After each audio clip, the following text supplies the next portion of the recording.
Normalmente asumimos como realidad lo que vemos desde que nacemos y lo que vamos aprendiendo a través de instituciones como el colegio, y creemos que eso es lo normal y que las instituciones públicas están ahí para ayudarnos. Pero a medida que pasa el tiempo hay cosas que nos rechinan, y por eso os voy a contar un poco de historia intentando responder a la pregunta ¿qué es droga? Podría parecer una pregunta bastante sencilla de responder, y la mayoría coincidiríais en su definición e incluso en ejemplos que se os vengan a la cabeza, pero esto podría no ser así para personas de otras culturas o otro tiempo, o incluso nosotros, que compartimos la misma cultura e idioma, podríamos confundirnos entre droga y veneno si tomamos como válidas las definiciones de la RAE. La primera, sustancia mineral, vegetal o animal que se emplea en la medicina, en la industria o en las bellas artes, y la segunda, sustancia o preparado medicamentoso de efecto estimulante, deprimente, narcótico o alucinógeno. Pero bueno, como podemos ver claramente a partir de la pandemia, no todas las instituciones se ponen de acuerdo, y en este caso la desprestigiada OMS da su definición. Droga es toda sustancia terapéutica o no que introducida en el organismo por cualquier vía de administración, inhalación, ingestión, fricción, administración parenteral, endovenosa, produce una alteración de algún modo del natural funcionamiento del sistema nervioso central del individuo, y es, además, susceptible de crear dependencia, ya sea psicológica, física o ambas, de acuerdo con el tipo de sustancia, la frecuencia del consumo y la permanencia en el tiempo.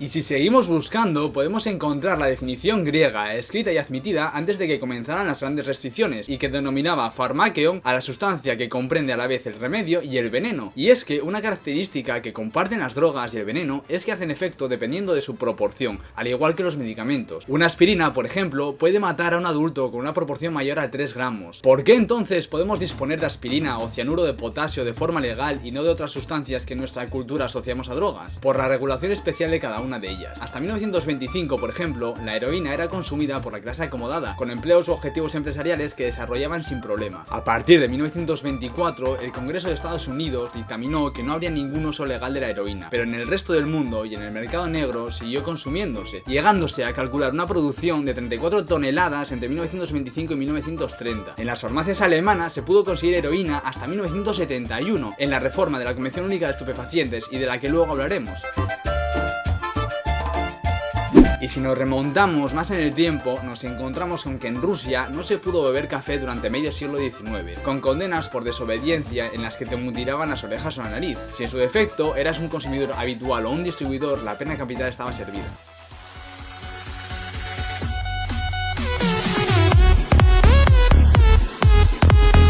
También tenemos a los argentinos con su mate, cuyas hierbas fueron prohibidas hasta que las misiones jesuitas de Paraguay, con claros intereses comerciales, consiguieron convencer al mundo de que sus semillas no eran fruto del diablo, sino de Tomás, uno de los primeros apóstoles. Entonces, ¿no podemos tener claro el concepto de droga o veneno por nosotros mismos sin que haya una autoridad que lo restrinja? La persona que más ha trabajado tanto dentro como fuera del terreno en este aspecto y en España es Antonio Escotado, quien ha escrito Historia General de las Drogas, entre otras cosas, y él intenta aclarar este dilema en el siguiente párrafo. Quien busque objetividad se cuidará de no mezclar ética, derecho y química, pero quizá, más decisivo aún, sea tener presente siempre que si cualquier droga constituye un potencial veneno y un potencial remedio, el hecho de ser nociva o benéfica en cada caso determinado depende exclusivamente de varios factores: A, de su dosis; B, ocasión para la que se emplea; C, pureza; D, condiciones de acceso a ese producto y pautas culturales de uso.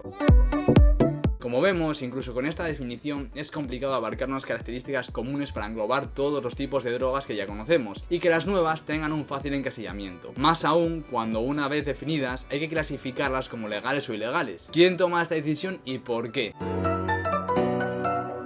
Después de la Segunda Guerra Mundial y con las aguas calmadas después de ciertos experimentos realizados con drogas en militares de uno y otro bando, se empieza a pensar en la unificación de las distintas leyes que existían en los diferentes países alrededor del mundo, que restringían o clasificaban determinadas sustancias como drogas. Esto, unido a la cantidad de dinero negro que circulaba en simbiosis con estas sustancias, hizo que saltara la alarma en los gobiernos y vieran factible una unificación de las leyes a nivel mundial. Fue entonces cuando se unieron en la Convención Única de 1961 73 países, codificando todos los tratados multilaterales existentes de fiscalización de drogas y ampliaron los márgenes de fiscalización para acabar con el cultivo de plantas utilizadas como materias primas para la elaboración de estupefacientes, o por lo menos ilegalmente. Estos gobiernos sabían de la economía sumergida que había por culpa de los terrenos cultivados ilegalmente, y también que algunas farmacéuticas necesitaban esas materias primas para medicamentos que se estaban restringiendo, así que dispusieron en el artículo 23 redactado para la regulación del opio la manera en que habría que cultivar cualquier planta que fuera considerada droga. Primero, deberías pasar por el organismo, entidad encargada de valorar tus terrenos y delimitar las zonas de cultivo, expedir la licencia que permita cultivar y por último, todos los cultivadores deberán entregar la totalidad de la cosecha al organismo y este será el único con potestad para importar o exportar estas sustancias, dando un margen de 4 meses al cultivador para obtener sus beneficios. En el preámbulo redactan: la toxicomanía constituye un mal grave para el individuo y entraña un peligro social y económico para la humanidad. Como veis, existen ciertos miedos por parte de las élites o gobiernos hacia determinadas drogas, pero probablemente, como dejan entrever en este párrafo, su mayor miedo sea el económico. Si tomamos esta frase al pie de la letra, podemos pensar que los gobiernos tuvieron que poner una serie de medidas ante un gran mal que acechaba a la humanidad. Pero entonces, ¿por qué no se incluye el alcohol ni el tabaco en el listado de drogas prohibidas? A día de hoy es una pregunta que incluso economistas y estadísticos se hacen. Podemos hacer una asociación entre el número de muertes y el alcohol consumido y veremos que en 2016, por ejemplo, el alcohol tuvo una influencia en más de 200.000 muertes, mientras que la marihuana, como ejemplo de droga incluida en la categoría 4, no ha matado a nadie directamente. Podemos coger los datos globales de ese mismo año y veremos que 452.000 muertes están vinculadas al uso de drogas. El 19,1% fueron causadas por los opiáceos, el 1,9% por la cocaína, el 1,2% por anfetaminas y el 9,6% por otras sustancias, como escribe Juan Ramón Rayo, un economista con un gran poder en la opinión pública y al que no se le puede considerar precisamente un perro flauta con interés por las drogas.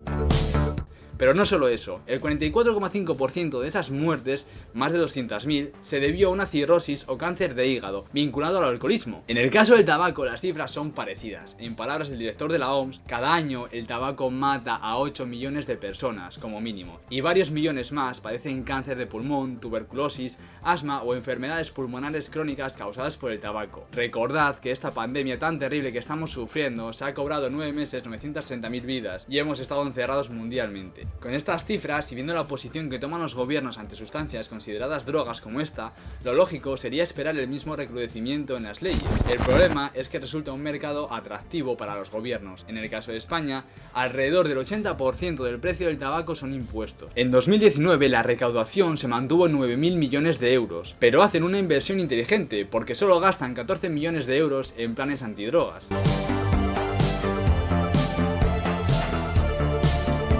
Todo es cambiante, lo que hoy parece sano, mañana puede que nos digan que no lo sea.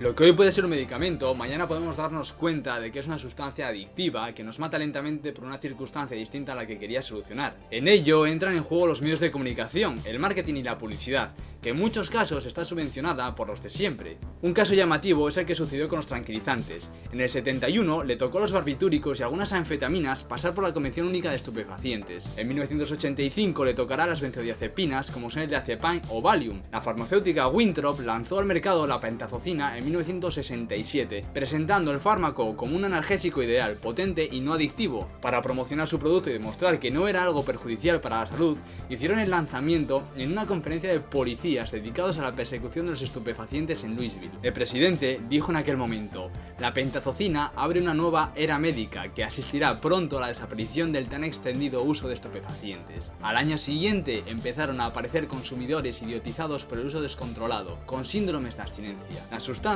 pasó de puntillas por la Convención de 1971, pero en 1984 la Comisión de Estupefacientes de Naciones Unidas transmitió que el uso indebido de la pentazocina había adquirido dimensiones mundiales mundiales. Para entonces ya llevaba 17 años operando. En la reunión donde se trató el problema había dos bandos, el de los países más desfavorecidos y más afectados que querían incluir a la lista 1 y el de los menos pobres, con el fabricante norteamericano a la cabeza, que proponía introducirla en la cómoda lista 4. En la primera votación salió la segunda opción, pero países como Turquía y Pakistán dijeron que seguirían clasificándola en la lista 1. Al fin y al cabo, lo que trataban de conseguir era la prohibición en países del Medio y Lejano Oriente para exportarles después una serie de analgésicos sintéticos patentados en los países desarrollados.